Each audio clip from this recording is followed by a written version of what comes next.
Dear student, I am Dr. Prakash Mungli, Professor of Biochemistry. So in this lecture, I will be going over carbohydrate chemistry. Let's get into the details. Now the carbohydrates these are the polyhydric alcohol molecules, and they can be divided into monosaccharides, disaccharides, oligosaccharides and polysaccharides. And also these polyhydric alcohols, they will have either a aldehyde functional group, that is aldehyde is CHO, or they can have a keto group, that is C double bond O. So this type of special functional groups that will be present in polyhydric alcohols, that are carbohydrates. Okay, so the four major groups in the carbohydrates are monosaccharides. These are simple sugars. We are going to go into details on monosaccharides. Disaccharides, basically two monosaccharides combined together, we get disaccharides. Oligosaccharides, 3 to 10 monosaccharide units together, we call it as oligosaccharides. And polysaccharides, more than 10 monosaccharide units are referred as polysaccharides. Now let's get into monosaccharides. As I said earlier, monosaccharides are simple sugars and they will share this chemical formula, that is CnH2nOn.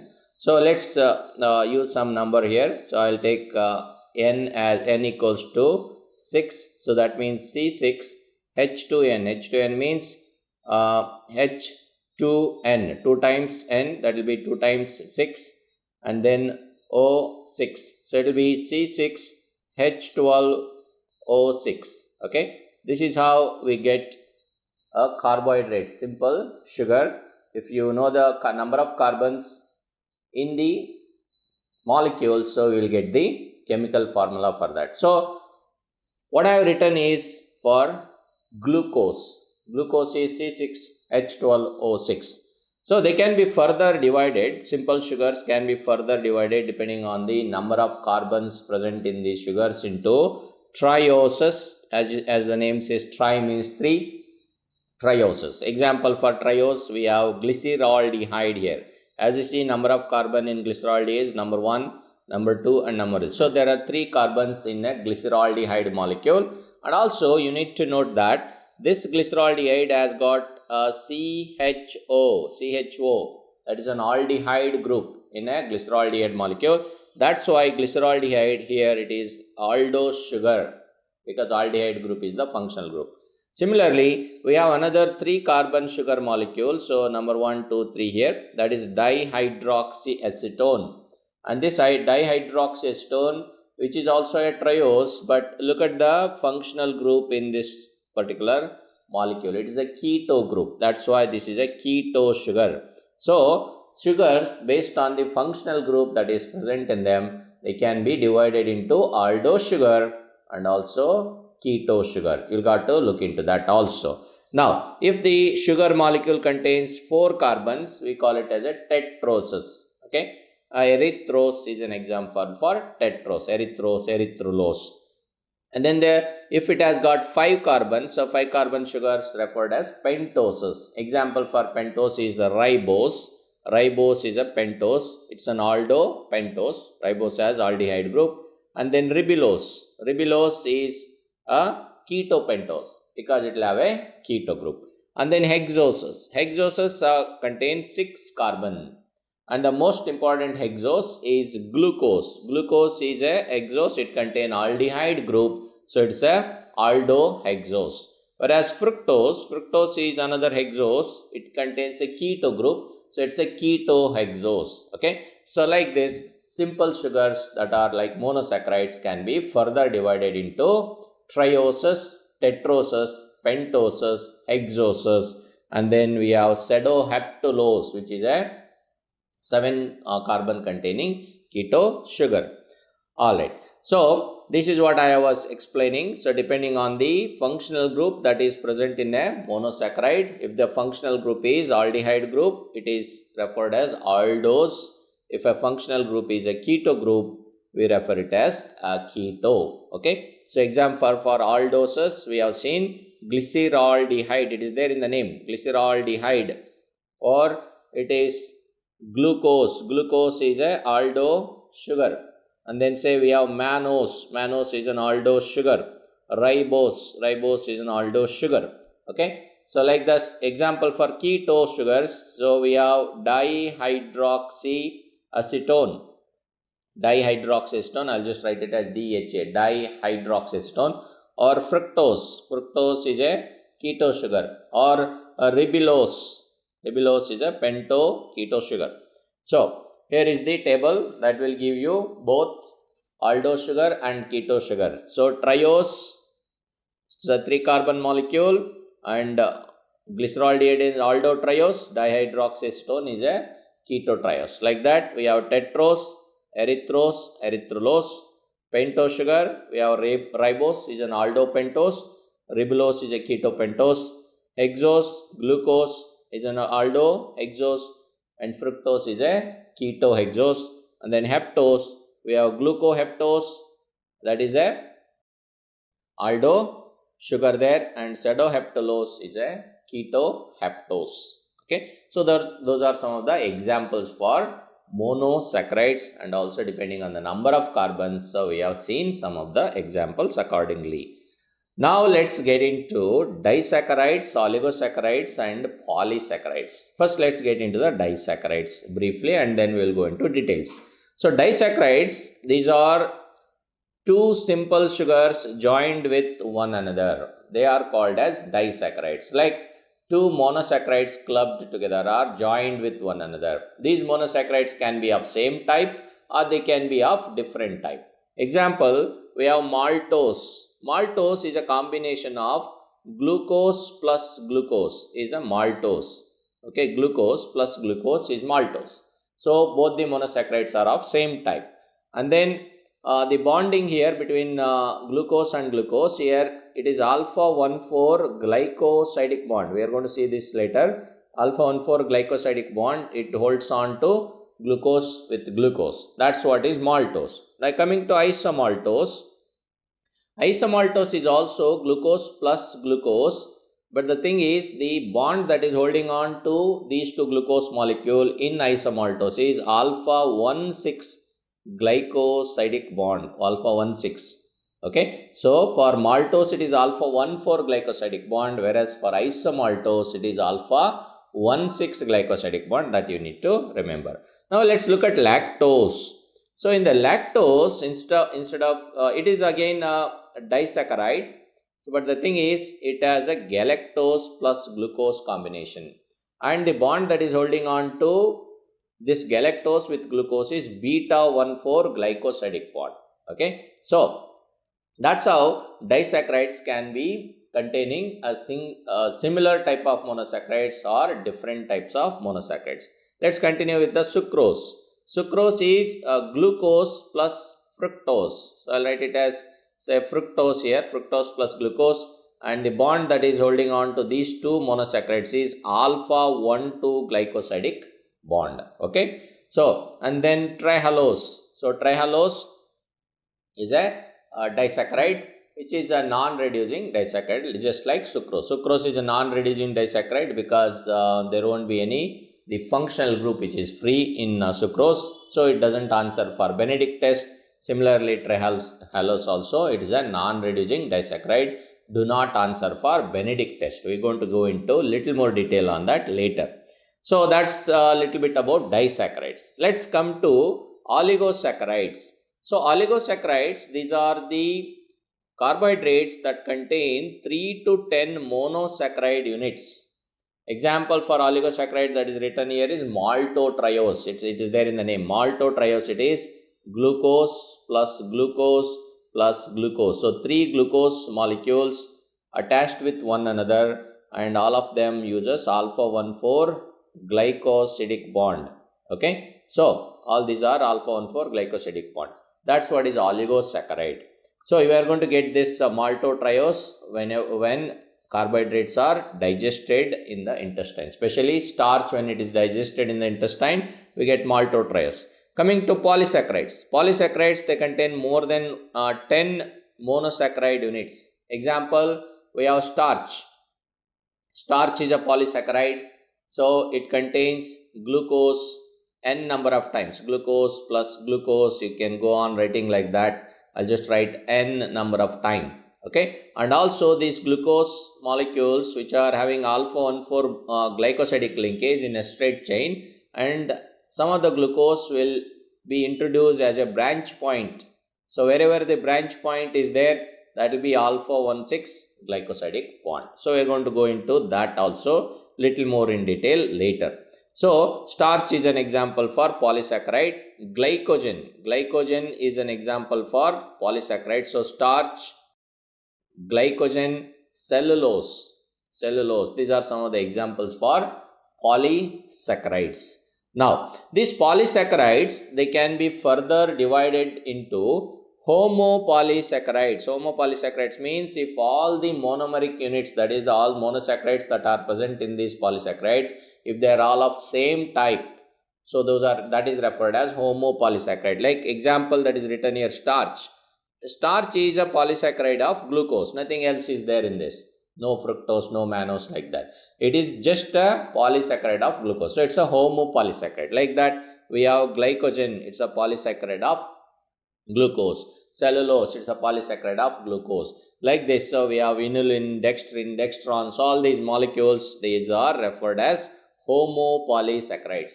Coming to heteropolysaccharides. Heteropolysaccharides, these are polymers of different monomeric units or monomers which are combined here. Example, we have mucopolysaccharides. Mucopolysaccharides, these are different monosaccharide units which are modified sugar units are present.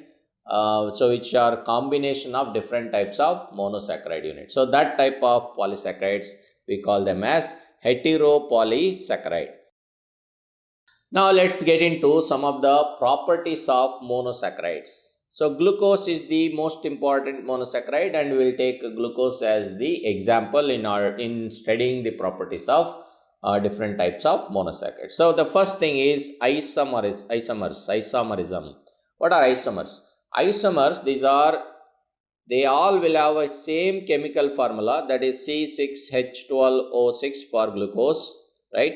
They have same chemical formula, but they will differ in their structure. When you write a open structure, means when you write C6H12O6 as a polyhydric alcohol, the open conformation structure, at that time their structure will be different, especially the arrangement of atoms around the carbons will be different. So that type of molecules which will share same chemical formula but different structural aspects, so those are referred as isomers. Example, so glucose, fructose, galactose, mannose, they are all isomers because all of them, they are exoses. They will share same chemical formula, C6H12O6, but when we write it, so they look different. So let me show you that here.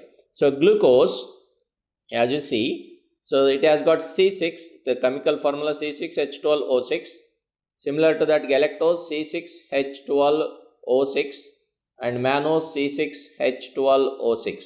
Okay, same chemical formula. Now look at the structural aspect of glucose. So first carbon has aldehyde group, and the second carbon OH is on the right side and H is on the left side. Third carbon H and OH, fourth carbon OH and H. Now look at this one, OH and H. Compare that with the galactose. So here the OH hydroxyl group is on the left side and hydrogen is on the right side. So although they both, glucose and galactose, they both share same chemical formula, but structurally they are different. Okay, now based on this concept of isomerism, so let's look into one more property of monosaccharide called epimerism. Epimers. What are epimers?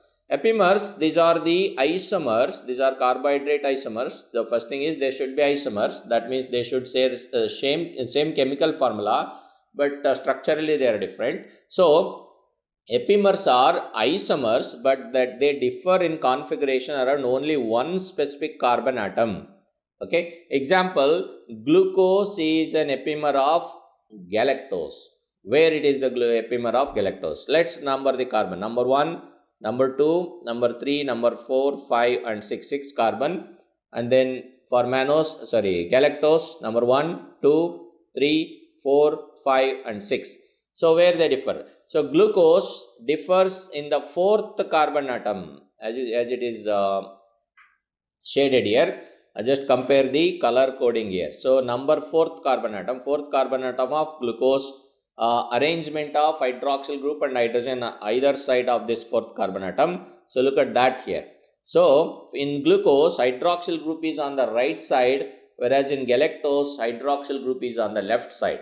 Okay, so this type of structural difference or the configuration of atoms around one specific carbon atom, that is fourth carbon atom here, that makes epimer. So galactose is a C4 epimer of glucose, C4 epimer, because it differs in the fourth carbon atom. So galactose is a C4 epimer of glucose. So similarly, let's look at mannose. So look at mannose here, second carbon of mannose, and compare that with the second carbon of glucose. Okay, so second carbon of glucose has got hydroxyl group on the right side, second carbon of mannose has got hydroxyl group on left side. So that means mannose is C2 epimer of glucose. Okay, so this is what is epimerism. So epimers, they are isomers, but they differ in the arrangement of atoms around one specific carbon. So that's what is epimers. Now let's look at something called as asymmetric carbon or chiral carbon. What is asymmetric carbon? Asymmetric carbon is, it is the arrangement of atoms around the carbon atom.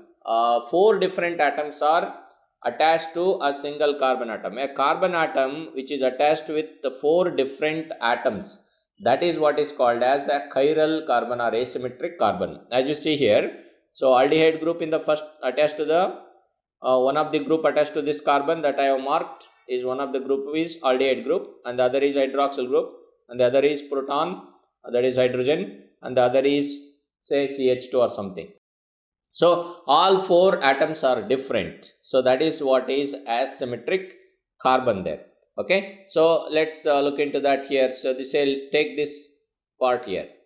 So first carbon, aldehyde group, hydroxyl group, H and CH2OH. Okay, so that's an asymmetric carbon atom. So like this. So having that asymmetric carbon atom, so based on that, let's get into a concept around that asymmetric carbon atom called stereoisomerism. So what is stereoisomerism? So it is the molecule which has the same structural formula, but arrangement of groups around asymmetric carbon atoms is different. That is what is called as stereoisomerism. So arrangement of atom. So even if the molecule has got same structural, chemical formula, that is C6H12O6 having same structural formula, but arrangement of atom around that asymmetric carbon atom, if it is different, and that is what is referred as stereoisomerism. So there is something called as want of rule of n. Here the number of possible stereoisomerism, it can be determined by using this 2 to the power of n. So 2 to the power of n, here it indicates, this n indicates the number of asymmetric carbon atom in that particular molecules. So if the number of asymmetric carbon atom are 2, then 2 to the power of n, that will be 4. So 4 stereoisomeric molecules can be possible there. Okay, so now there is something called as enantiomers. So the enantiomers, these are stereoisomers which differ only in spatial configuration, like D-glucose and L-glucose. So what is D-glucose and L-glucose here? So D for dextro and L for levo. So how do you determine that? So always remember the fifth carbon atom, that is, this is number 1, number 2, number 3, 4, 5 and 6. So fifth carbon atom is a penultimate carbon atom, means one before that ultimate carbon atom. So you will have to look at the hydroxyl group which is attached to the penultimate carbon atom. If the hydroxyl group is on the right side, that is a dextro sugar. If the hydroxyl group attached to that penultimate carbon atom is on the left side, it is a levo sugar, levo rotatory. So that's a simple way to figure out whether it's a dextro or levo. So let's understand that furthermore by taking example of glyceraldehyde. Okay, D-glyceraldehyde and L-glyceraldehyde. So D and D series and L series, this is the orientation of hydroxyl group and hydrogen group around the penultimate carbon atom. Let's look into that here. So number 1, number 2, number 3. 3 carbons are there here in glyceraldehyde. So second carbon is the penultimate carbon. Okay, so let's look at the hydroxyl group and hydrogen arrangement around that second carbon here. So which is a penultimate carbon. So let's look at only hydroxyl group for simplicity. So if the hydroxyl group is on the right side, it is dextro. If the hydroxyl group is on the left side, it is levo. Just remember like that. So the most common monosaccharide occurring in mammals are D sugars. Remember that. So carbohydrates are the monosaccharides that are predominantly present in our body. They are of D type, D sugars. Okay, that's why we write it as D-glucose. D-glucose. Example, so D means dextrose. So glucose sometimes we say it as dextrose because it's a D type, dextro-rotatory. Okay, so D-glucose is sometimes referred as dextrose. You know, dextrose solution, IV dextrose, intravenous dextrose. That means it is basically it is nothing but a glucose molecule. Okay, remember that. Now, let's look into something called as optical isomers. See, the optical isomerism is, it is the rotation of plane of polarized light. If it is rotated to the right side, it is we use a D sign there, dextro-rotatory. If it is on the left side, it is a levo-rotatory. Okay, so in a solution, glucose is a dextro-rotatory. So it is of D type. That's why it is called as dextrose. Dextrose is glucose because predominantly it is going to rotate a plane of polarized light onto the right side. Now there is something called as racemic mixture. What is racemic mixture? It is the equal amounts of dextro-rotatory and levo-rotatory sugar being present, and effectively there is no optical activity because both of them cancels out. That type of mixture we call it as a racemic mixture. And there is something called as resolution. So resolution is, it is a separation of optically active isomers from a racemic mixture is called as resolution. So these are some of the definitions that you must be aware of. Now let's get into cyclization of these monosaccharides, because we have seen the open structure so far. So example that is given here is D-glucose. You have a chain form here. So first carbon aldehyde group, second carbon CH2OH, CH2OH and all that. It's an open structure is written. Now a ring formation can go on. So that ring formation can be pyranose ring, which is a 6-membered ring as it is shown here. This is how the pyranose ring formation can go on. Or it can be making a 5-membered ring which is called as a furan ring. So pyran, which is 6-membered ring, and furan is a 5-membered ring. So how pyran and furan ring formation can go on. So as you see, the 5th carbon hydroxyl group, if it is interacting with the first carbon aldehyde group here, so that makes the pyran ring. Okay, so and thereby making a pyranose structure. So generally glucose, which will make a pyranose structure, whereas fructose will make a furanose structure. That's the common or most predominantly existing type of structures. So if an aldehyde group interact with the hydroxyl group, it forms a hemiacetal. As you see here, see the 5th carbon hydroxyl group here. If it is interacting with the aldehyde group, as it is shown in the figure here, so that makes a hemiacetal linkase. Okay, so which is for glucose, because glucose has got aldehyde group as a functional group. So hydroxyl group in the 5th carbon interacting with the aldehyde group in the first carbon, making a hemiacetal linkase. So in place of aldehyde, if there is a keto group, like how we see in fructose has a keto group in the 2nd carbon. So if it is interacting, if the 5th carbon hydroxyl group is interacting with the 2nd carbon keto group that is present in fructose, so that is referred as a hemiketal formation. Okay, so hemiacetal, acetal for aldehyde group and ketal for keto group. Remember that just in case. Now let's look at the glucopyranose structure. See the alcohol group, fifth carbon alcohol group of glucose, if it interacts with the aldehyde group that is present in the first carbon, making a hemiacetal to make a 6-membered pyranose, which is thermodynamically more stable for glucose. So always remember, glucose, it predominantly exists as glucopyranose. That is the pyranose structure. Let's look at the number of carbons here, how that exactly formed. So this is number 1 carbon, number 2, number 3, number 4, number 5 and number 6. Okay, so this fifth carbon hydroxyl group is making an interaction with the first carbon aldehyde group, that is making hemiacetal linkage, making a 6-membered pyranose structure, pyran ring or pyranose here. So glucose is a glucopyranose. That's the predominant form of glucose that you see. Now coming to fructose. Fructose, generally what happens is the fifth carbon hydroxyl group, it is going to interact with the second carbon keto group, as I said before, making a 5-membered ring called furanose. So fructofuranose. So fructofuranose is more stable, thermodynamically more stable than fructopyranose. So fructose makes more of a furanose type of structure, whereas glucose makes more of pyranose type of structure.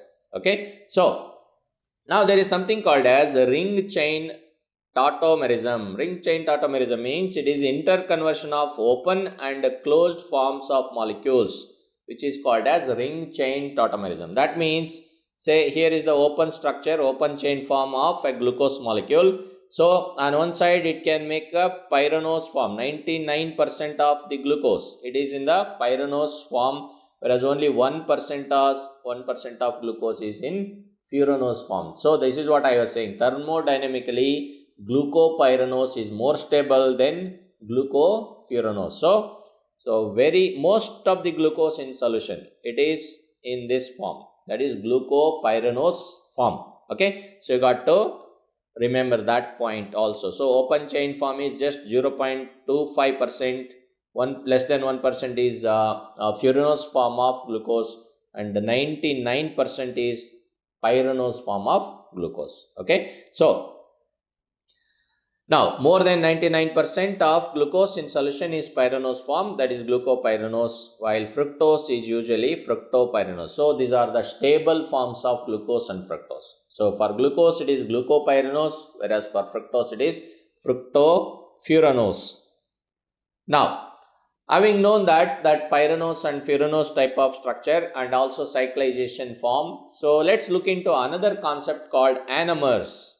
So anomers, these are formation of ring structure results in a creation of additional and asymmetric carbon atom called anomeric carbon atom. Usually this anomeric carbon atom, it is the first carbon in aldoses and second carbon in ketos. Example, say glucose. So glucose, first carbon is the aldehyde group, CHO, aldehyde group is there in the first carbon. So that's an asymmetric carbon, like anomeric carbon atom for glucose. Whereas for fructose has got a keto group in the second carbon keto group. That's an anomeric carbon for fructose. Okay, so now we know where is the anomeric carbon for glucose and fructose. So for glucose it is the first carbon. Here is the first carbon of glucose. This is a glucopyranose. So let's see, based on the arrangement of hydroxyl group or the side of the hydroxyl group attached to the anomeric carbon atom in the glucose and its relation with the sixth carbon. Let's write that numbers here, number 1, number 2, number 3, 4, 5 and 6, sixth carbon atom hydroxyl group. Now let's look into what is the relation in terms of arrangement of hydroxyl group attached to the first carbon of glucose. Compare that with the sixth carbon hydroxyl group. So if the hydroxyl group attached to the first carbon of glucose, that is an anomeric carbon of glucose. Anomeric carbon of glucose is first carbon hydroxyl group. The side of the hydroxyl group in its relation with the hydroxyl group that is present on the sixth carbon. So if they are on opposite phase, because sixth carbon hydroxyl group is on top and first carbon hydroxyl group is below, they are opposite phase. That type of glucose is called as alpha D-glucose. So alpha D-glucose, basically the hydroxyl group, first carbon hydroxyl group, sixth carbon hydroxyl group, they are in opposite phase, okay, opposite direction, right? So that is what is alpha D-glucopyranose. Alpha D-glucopyranose. So that's a alpha anomer. So there can be two types of anomers, alpha and beta anomer. So what is alpha anomer? Alpha anomer is, you will have to look at the hydroxyl group attached to the first carbon and compare that hydroxyl group to the sixth carbon hydroxyl group. If they are in opposite direction, okay, one is below and the other is top, right? So that is an alpha glucose. Now let's look at the beta. So in the beta anomer, hydroxyl group attached to the first carbon, it is on the same direction or same phase with the hydroxyl group on the sixth carbon. That is what is beta. So whether it is an alpha or beta, alpha and beta can interconvert. So glucose can exist both in alpha form and beta form, and they can interconvert. So interconversion of the two anomeric forms of this glucose or any other monosaccharides is referred as a mutarotation. So mutarotation is alpha can be converted to beta, beta can be converted to alpha. Let's look into this particular figure here. So if you look at this side of the figure here, so the first carbon hydroxyl group and the sixth carbon hydroxyl group. So first carbon hydroxyl group is below the plane of the ring. So it is on it's below, and then the sixth carbon hydroxyl group on top here. So they both are in opposite phase. So that is an alpha D-glucopyranose. So we have beta D-glucopyranose and alpha D-glucopyranose, and they can interconvert. So that kind of interconversion of alpha to beta or beta to alpha is called as a mutarotation. So glucose in solution, it is a mixture of alpha glucopyranose, which is 38%, and beta glucopyranose, which is 62%. So in solution it can exist in either form, but predominantly it is the beta form. Beta D-glucopyranose is more predominant than alpha D-glucopyranose in the solution. But when you crystallize a glucose molecule, glucose in crystal, in solid form, it is usually alpha D-glucopyranose. So make sure you remember this. So what I am trying to say here is, if the glucose is in solution, the predominantly it exists as beta glucopyranose. If it is in the crystal or solid form, it is alpha D-glucopyranose. So solid is alpha, solution is beta, predominant forms. Remember that. Now, coming to similar concept for fructose. So fructofuranose is the common one. So fructose can undergo mutarotation into its alpha and beta anomers of fructofuranose. Okay, so you'll have to look at the second carbon hydroxyl group and compare that with the sixth carbon hydroxyl group, as you see here. So the second carbon hydroxyl group is below and sixth carbon hydroxyl group is above. It is an opposite phase, that's an alpha here. And on the other side, second carbon hydroxyl group, like OH is on top, and the sixth carbon hydroxyl group, OH is on top. They are on the same side, that is beta. Okay, so I hope you got the concept now. Now let's look at the monosaccharides of biological importance in the trioses. Trioses example, we have glyceraldehyde 3-phosphate, a derivative of triose glyceraldehyde, dihydroxyacetone phosphate. These are glycolytic intermediates and they are precursor for glycerol formation in the triacyl glycerol synthesis. So those are some of the trioses that are participating in our metabolic pathways. And then tetroses, we have example erythrose 4-phosphate, which is participating in reversible reaction in pentose phosphate pathway. And then pentoses, you know, the most important pentose is ribose, because ribose is necessary for nucleic acid formation, a ribonucleic acid, and the deoxy form of ribose, deoxyribonucleic acid. So those are some of the pentoses that you meet, those are important. Now we have pentoses of physiological importance, like ribose making a nucleic acid, all kinds of nucleic acids, like it can be ribonucleic acid or deoxyribonucleic acid, and also these are structural component of nucleic acid. They are part of coenzymes including adenosine triphosphate, nicotinamide adenine dinucleotide phosphate, and flavin adenine dinucleotide phosphates and all that. Then we have ribulose. Ribulose is a ketopentose. So it's a metabolic intermediate present in pentose phosphate pathway. We have arabinose, which is present in plant gums. D-xylulose, it is part of proteoglycans, glycosaminoglycans. And then L-xylulose. L-xylulose is again, it's part of the uronic acid pathway. And L-xylulose is excreted in disorder like asymptomatic condition called essential pentasuria. Now coming to biologically important hexoses. One of the most important hexose, which is the predominant type of monosaccharides in our body, it is the glucose. Okay, so let's look at the table which will show all biologically important hexoses in our body. Like that is glucose. Glucose is the most important hexose. So it is coming from fruit juice, hydrolysis of starch, cane sugar, beet sugar, maltose, lactose. So it is also sometimes referred as a blood sugar. It's a predominant monosaccharide, and there will be excess glucose can be found in the blood, especially in diseases like type 2 diabetes mellitus, type 1 diabetes mellitus. Then the fructose is another hexose, which is coming in the form of fruit juice, honey, or hydrolysis of cane sugar and beet sugar. Inulin is a polymer of fructose. So it is readily metabolized either via glucose or directly it is metabolized, and it can go into our metabolic pathways by going into by making intermediates of glycolytic process. And also there are disorders associated with fructose metabolism in our body. Example, we have hereditary fructose intolerance and also essential fructosuria. And then the galactose. Galactose comes in the form of lactose. Hydrolysis of lactose will give glucose and galactose, and this galactose can undergo metabolism, ultimately making glycolytic intermediate, which will be taken into different, it may be used for energy purpose or it may be used for glycoproteins, proteoglycan synthesis. And also if there is any defect in the metabolism of galactose, it may lead to a classic galactosemia and also galactokinase deficiency. Mannose, it's a hydrolysis of plant mannan gums. It is one of the sugar that is participating in glycoprotein synthesis. Okay, now there are some modified sugars.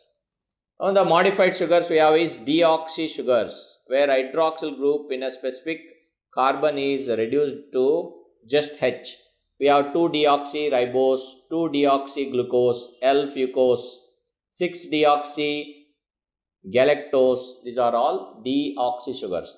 And then we have amino sugars. Amino sugars here, the hydroxyl group on the second carbon of glucose or galactose or mannose is replaced by an amino group. So thereby glucose is converted to glucosamine, galactose is converted to galactosamine, mannose is converted to mannosamine. This kind of amino sugars we are going to see in glycosaminoglycans and also in glycoproteins. Then we have sugar acids. In sugar acid, the hydroxyl group attached to the first carbon of glucose is oxidized into carboxylate group. Okay, so thereby glucose is converted to gluconic acid. Similarly, if the hydroxyl group that is attached to the sixth carbon of glucose, if it is oxidized to carboxylate group, and that becomes a glucuronic acid, so uronic acid formation. So glucose is converted to glucuronic acid. Then the saccharic acid. If the hydroxyl group present in the first and the sixth carbon atom, if both of them are converted to carboxylate group, so that is referred, that basically makes glucose into saccharic acid. And then we have sugar alcohol. Sugar alcohol is where aldehyde group attached to the first carbon of glucose, if it is converted to alcohol group, and that makes a polyalcohol or polyol. Example like glucose is converted to sorbitol, galactose is converted to galactitol, and mannose is converted to mannitol. Basically in all these sugars, where glucose aldehyde group, mannose has got aldehyde group, and galactose also aldehyde group. All these aldehyde groups, if are converted to alcohol group, so those are the polyols. So sorbitol, galactitol, mannitol are polyols. Coming to some of the modified sugars that are used in the treatment, like we have glycosides, where the hydroxyl group of the anomeric carbon condenses with the another monosaccharide. So in case of a glycon, it is not a sugar molecule. Like example for glycosides, we have cardiac glycosides, which are used in cardiac insufficiency or cardiac failure. And cardiac glycosides, they all contain steroids as a glycon part. They are also derivatives of digitalis, trophanthus and squill plants. So example, we have digitonin, another cardiac glycoside we have. Digitonin is a cardiac stimulant obtained from leaves of foxglove. It is formed from galactose, xylose and digitonin. So remember that. Then we have other modified sugar here is obein. Obein is a derivative of strophanthus and it basically inhibits sodium potassium ATPase in the cardiac tissue and it is used in cardiac failure. Okay, so fluoridazine is a glycoside of glucose and fluoretin and it is used in the renal damage and it is obtained from rose bark or apple tree bark. And then we have streptomycin. Streptomycin is an antibiotic and also it is a glycoside. So these are some of the modified sugars that we use in treatment. Coming to disaccharides. So all the details that we have seen so far is all about monosaccharides. Now let's get into little more details on disaccharides. Now the disaccharides, they contain two monosaccharide units linked by a glycosidic bond which is covalent in nature. Note that an anomeric carbon loses its reducing properties whenever it participates in the bond formation. So generally the aldehyde group is an anomeric carbon and keto group in any keto sugar is an anomeric carbon. So if an aldehyde group interact with any other carbon, it's going to lose its reducing property. That means in a disaccharide, when two monosaccharides are coming together, so one of the monosaccharide, if its anomeric carbon is interacting with the any other carbon other than the anomeric carbon, that disaccharide still retains the reducing property, but the reducing property might decrease. Okay, so example, let's look at maltose. Maltose, it is a combination of glucose plus glucose. See how the bond formation is going on here. See, this is the first carbon, second, third, fourth, fifth and sixth carbon, and then first carbon, second, third, fourth, fifth and sixth carbon. So the first carbon of that glucose, very first glucose, which has got an anomeric carbon, first carbon is anomeric carbon, it has got reducing potential, that is making a bond with the fourth carbon of incoming glucose molecule. But note that the first carbon of incoming glucose has got, it is an anomeric carbon. So that means it has got a reducing property. It has a reducing potential. That means maltose, which is alpha 1,4 glucose plus glucose. So although first glucose, it has the first carbon of the original glucose, it is interacting with the fourth carbon of incoming glucose. So that first glucose anomeric carbon it has lost its reducing property, but the incoming glucose, still the first carbon is free, still reducing property is there. So that means it will answer to Benedict test.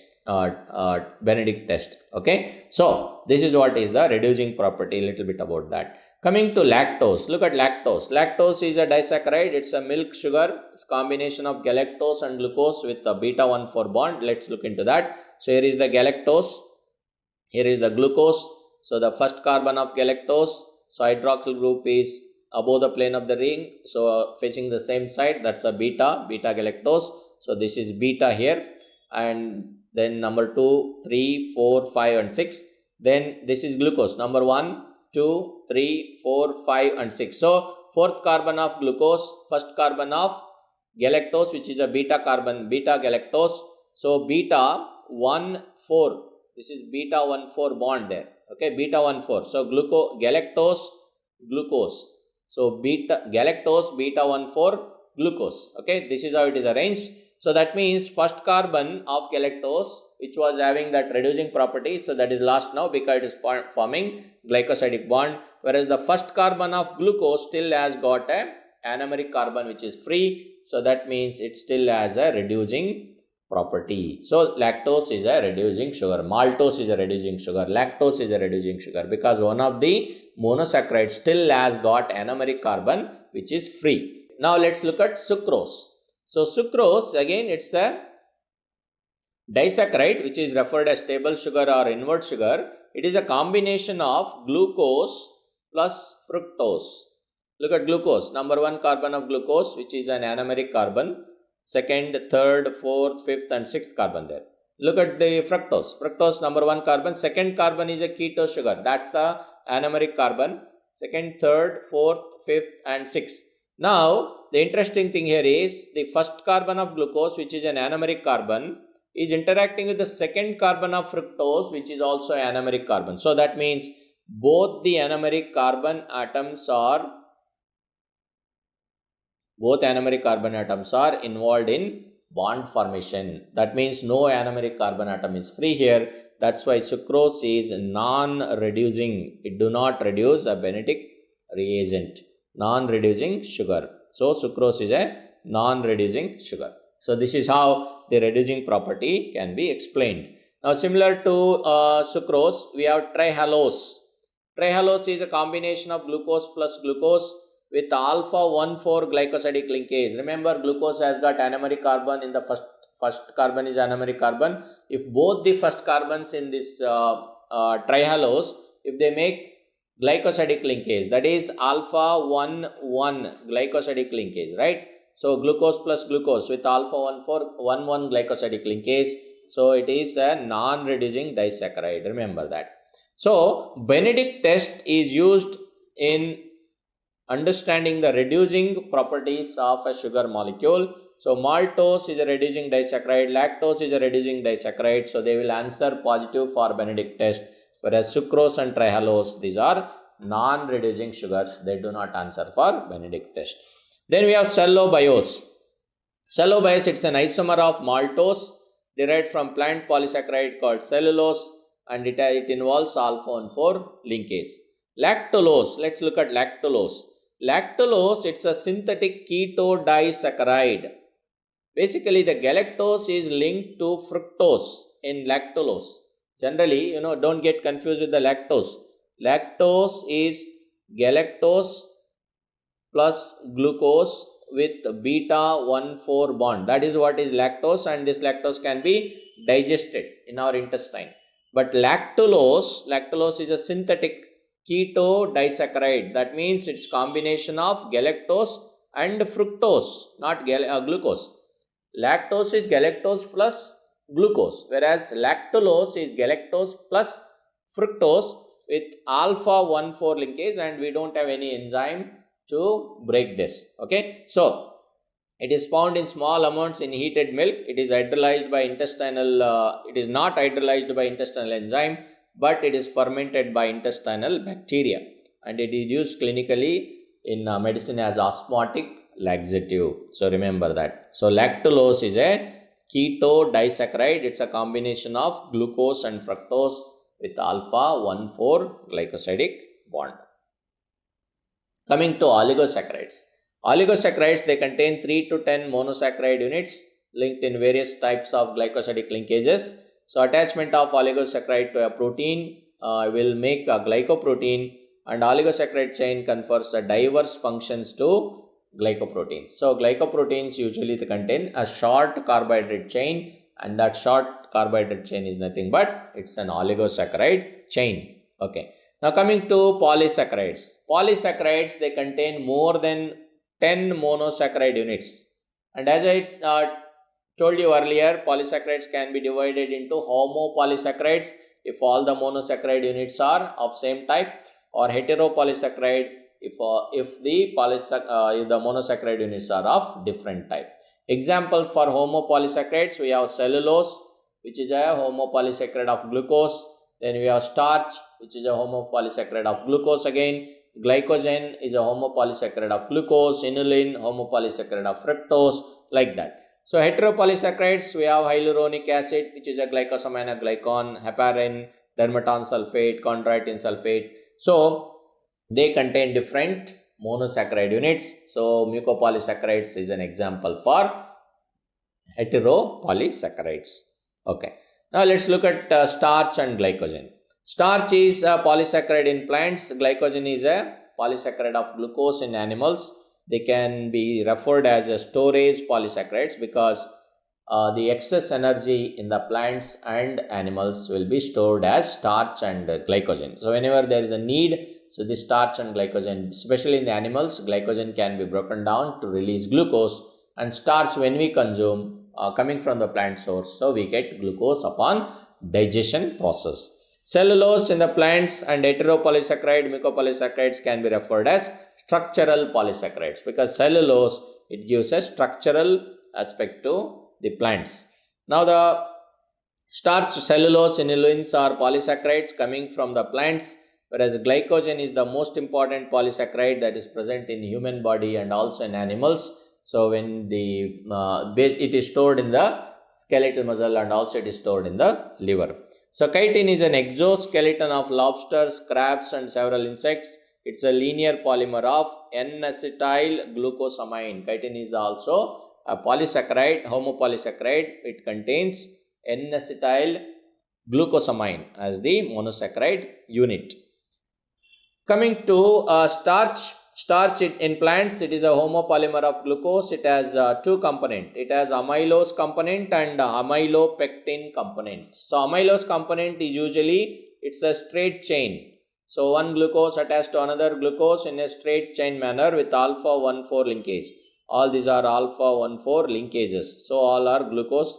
All these circles that I am drawing, consider these are glucose molecule. Okay, and then there will be branch point somewhere. So glucose is attached with the branch point with one alpha 1,6 linkage glycosidic bond, and then alpha 1,4 linkage continues after that branch point. Again there can be introduction of branch point and then alpha 1,4 continues. So wherever there is a branch point, that is alpha 1,6 linkage. So that particular component where branch point is there, we call it as amylopectin. So amylose is a straight chain. Amylose is straight chain. Amylose. Whereas amylopectin is a branched chain. So this is what is the difference that you should look for. Okay, that's in the starch, and similar thing will be seen in glycogen also. Okay, so here is the amylose, which is an unbranched polymer of glucose. As you see here, this part where alpha 1,4 linkage is holding on to glucose units. Okay, and amylopectin is a branched polymer where the alpha 1,6 linkage, this point here, alpha 1,6 linkage is introducing the branch point. And note that in a starch molecule, there will be branch point for every 25 to 30 glucose residue. That means 25 to 30 glucose in a amylose component, long linear chain, and then at 25th to 30th carbon, there can be an introduction of the branch point. And starch has only one reducing end, that is glucose with the free carbon, the very first glucose which is attached with other glucose molecules. So that will be the reducing end, and all other ends will be non-reducing ends. So multiple branch points, they will end with non-reducing end. That means 6th carbon is the one that will be the last part of the starch molecule.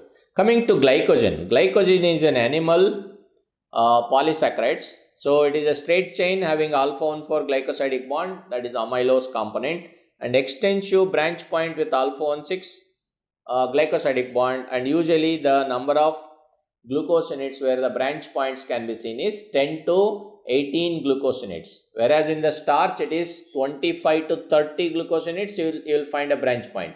In glycogen it is every 10 to 18 glucose units you will find a branch point. Okay, so that means glycogen is a highly branched polysaccharide compared to starch. So compared to starch, glycogen has got high glucose residues per granule, because glycogen, it is stored in our cytoplasm of the cells as glycogen granule. So multiple glycogen granules can be seen in a cell. So it's storing glucose in the form of glycogen granules, prevents osmotic effect of glucose, and most tissues have glycogen, but liver and muscle has got highest amount of glycogen. So in terms of quantity or the concentration in terms of gram to gram ratio, liver has got highest concentration of glycogen, but in terms of quantity, muscle because of the higher muscle mass. So muscle has got high quantity of glycogen. So concentration and quantity, remember, in terms of concentration, gram to gram ratio, liver has got high concentration of glycogen. In terms of quantity, total amount present in the body, muscle glycogen is much more than the liver glycogen. Liver glycogen amounts to 50 to 100 grams, whereas muscle glycogen amounts to 250 to 300 grams in our body. Remember that. So that's what I have written here. So in terms of quantity of concentration of glycogen, so liver has 6 to 8 grams of glycogen per 100 gram, and that amounts to 50 to 100 grams of glycogen. So, and liver glycogen, it helps to maintain blood glucose level under fasting condition. Okay, whereas muscle glycogen, all the quantity of glycogen that is found in the muscle is around 200 to 300 gram, but the purpose of muscle glycogen is used only for its own energy needs. Alright, so as you see here, here is the glycogen structure. So wherever you see the branch point, that branch point is alpha 1,6 glycosidic linkage. You look at the arrows, wherever arrows are shown, that is basically indicative of a branch point that is inserted there. That is all alpha 1,6 glycosidic bond. Rest all of them are alpha 1,4 glycosidic bond. And all these ends that you are seeing here, let me mark them separately now. All the star marks that you are seeing here, these are all non-reducing ends. Basically, they end with the 6th carbon towards the end, non-reducing ends. Okay, so there will be multiple non-reducing ends in a glycogen molecule and also in a starch molecule. And glycogen is a highly branched polysaccharide. Every 10 to 18 glucose, you will see a branch point there. Unlike starch, where you see branch point for every 25 to 30 glucose molecule. Coming to cellulose. Cellulose is a structural linear polysaccharide. Linear. That means there is no branch points seen in cellulose. So it is a structural linear polysaccharide of glucose present in plant cells, and 20 to 45% of their cell wall mass is basically cellulose. And glucose units linked by beta 1,4 glycosidic bond in cellulose, and we don't have any enzyme that will break beta 1,4 glycosidic bond present in the cellulose. That's why when we consume plants and plant derived products, so we don't digest cellulose, it just adds to the roughage and it helps in defecation process. So linear chains are in parallel alignment and held in place by interchain adhesion bond, and that gives a structural component to the cell. Coming to chitin. Chitin, it's a polymer of N-glucosamine residues linked by beta 1,4 glycosidic bond, and these polymers are held together by hydrogen bonds, and chitin is found in exoskeletons. So beta linkages in cellulose and chitin cause them to adapt to rigid and extended structure. So the beta linkage is the one that will give them a rigid structure. So you got to remember that point. Now a little more on some of these polysaccharides like homopolysaccharides and heteropolysaccharides. So chitin, it's a polymer of N-acetyl glucosamine with beta 1,4 glycosidic bond present in exoskeleton of invertebrates. Inulin, it's a fructosane, it's a polymer of fructose. So it occurs in tubers and roots of dahlias and dandelion, and it is used in glomerular measurement of glomerular filtration rate, GFR. The measurement of GFR and also in body water volume calculation, we use inulin. Now the agar is a polymer of galactose units which are sulfated, and this we get agar from seaweeds, and the purified form of agar is used in the laboratory for culture of bacteria. So agar plates are prepared in microbiology labs. Coming to dextrins. Dextrins consists of alpha D glucose residues linked by alpha 1,4 and alpha 1,6 glycosidic bond. So they are formed in the course of hydrolytic breakdown of starch. Limit dextrins are formed first as the degradation reaches a branch point, and then alpha limit dextrins are produced. Now coming to dextron. Dextrons are alpha 1,4, alpha 1,6 and alpha 1,3 linked glucose units which are interconnected in such a way to form a network. And this is used intravenously to increase plasma volume. Especially whenever a person meet with a road traffic accident or something like that, and if there is a loss of blood, if the blood volume has to be restored, usually intravenous dextran solution is given. Coming to heteropolysaccharides, these are the polymers made from more than one monosaccharide units, and they mainly exist in free state or conjugated state with lipids, peptides and proteins. And heteropolysaccharides, they have got diverse function. So some of the heteropolysaccharides that we have seen before, so basically mucopolysaccharides are the heteropolysaccharides. Now coming to other polysaccharides like dextrins, already we have seen these are partially hydrolyzed forms of starch used in infant feed formula and mucilages. Dimidextrins, these are well defined dextrins due to complete action of alpha amylase. And dextrons, synthetic polymer of glucose, which we use the dextron as a plasma expander. And agar is a homopolysaccharide which is sulfated, and this is used as a laxative and also in microbiology lab as a culture medium. So this is all about a chemistry of carbohydrates. So we have classified carbohydrates into monosaccharides, disaccharides, oligosaccharides and polysaccharides, and we have got into details of all monosaccharides, their properties, disaccharides, oligosaccharides and different types of polysaccharides. Thank you.